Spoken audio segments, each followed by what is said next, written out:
Entonces, nacemos como varones y como mujeres, biológicamente definidos. Eso hoy la ciencia le llama a esto, la definición biológica, el sexo.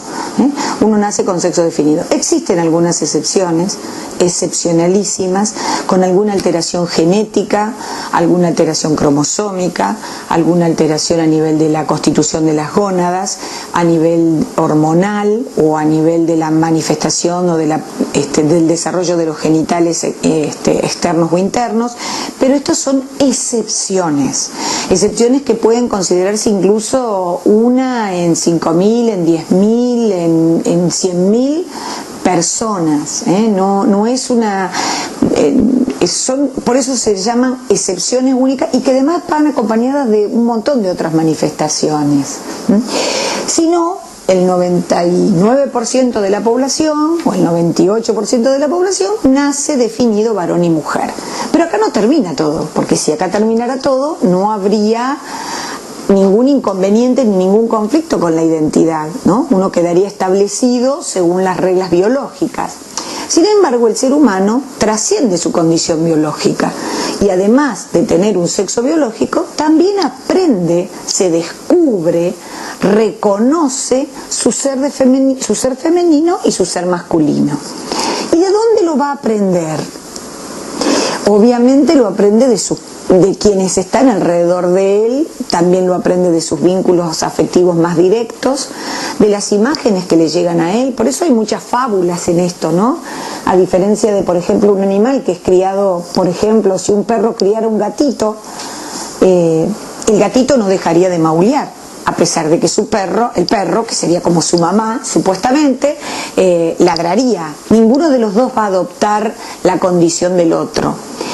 En el caso del ser humano, digo, estas fábulas que uno escucha, si a nosotros nos criara un animal, por estar abandonados de la figura humana, no conocer otra figura humana, a pesar de no perder nuestra condición de humanos, nosotros imitaríamos a quien nos crió, porque no tendríamos instinto para poder manifestar lo que somos. Nosotros aprendemos a descubrirnos humanos a través de la imagen del otro. Muy interesante, el otro no solo me alimenta, mamá no solo está para que me dé de comer cuando yo lloro, sino que mamá también me devuelve la imagen humana de quién soy yo. Soy distinto al resto de las cosas que hay en la naturaleza porque soy humano y esa humanidad me viene también dada y aprendida a través de mis padres. Entonces también aprendemos a ser sexuados. ¿Cómo aprendo a ser mujer en este mundo? ¿Cómo aprendo a ser varón en este mundo?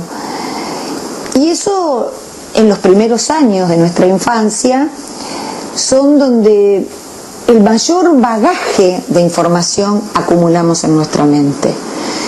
Quizás ustedes piensen que los primeros años, muchas veces como uno no tiene memoria, uno piensa que son poco trascendentes. Sin embargo, es al revés.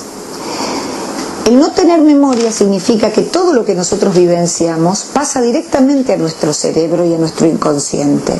Por lo tanto, todo es importante, desde la primera papilla, desde la forma en que mamá nos cambia, desde la forma en que papá nos mira, desde la forma en que podemos dormirnos, el abandono, el llanto, los gritos, el juego.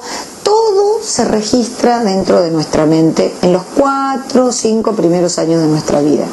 Cuando empieza a aparecer la memoria y empieza a aparecer la capacidad para poder seleccionar lo que vamos recibiendo, entonces nosotros ya podemos elegir qué cosas queremos escuchar y qué no, qué cosas queremos ver y qué no.